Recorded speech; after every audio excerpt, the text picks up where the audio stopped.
প্রিয় দর্শক দেখতে পাচ্ছেন মাছ মারতে এসেছে বাইজিৎ। তো তো তো ডুবে আছে। এরে বাপ রে বাপ, করেছিস কি রে? খসা খসা খসা, আবার তাড়াতাড়ি ফেল। বাইজিৎ কিন্তু মাছ মারতে খুব ভালোবাসে। দেখতে পাচ্ছেন মনোরম একটা পরিবেশ, সত্যি অসাধারণ একটা পরিবেশ। এই যে আরেকটা দেখতে পাচ্ছেন, এটা হচ্ছে পাইলট। তো পাইলট এখন খেয়ে দিয়ে এলো, এখন সেও নামবে আর কি। আসলে এখন বাজছে দুপুর 2:30টা, তারা ভাত খাওয়া দাওয়া করে চলে এলো আর কি।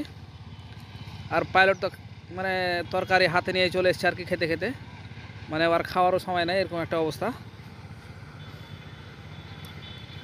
তো বাইজিৎ আবারও ফেললো, দেখা যাক কি অবস্থা কি হয়। এই যে বাইজিৎ আবার পেলেছি। ইরে সর্বনাশ করেছি, তো করেছিস কি তুই রে? খোল খোল খোল, তাড়াতাড়ি তুল।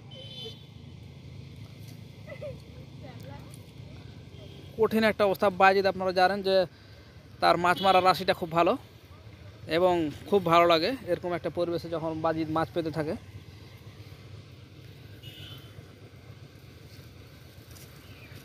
এখন ঠিক 2:30টা বাজছে। এই মুহূর্তে আসলে বাইজিৎকে পাবো আমি ভাবিনি। আমি এদিকে ঘুরতে এসেছিলাম, এসে দেখি যে বাইজিৎ চলে এসছে, আবার ঠকাচ্ছে বাইজিদের মাছ। এই যে আবার দেখেন প্রিয় দর্শক, আমি কিন্তু সরাসরি লাইভ দেখাচ্ছি আপনাদের। এই যে দেখেন বাইজিৎ কিন্তু আবারও মাছ পেয়ে নিয়েছে।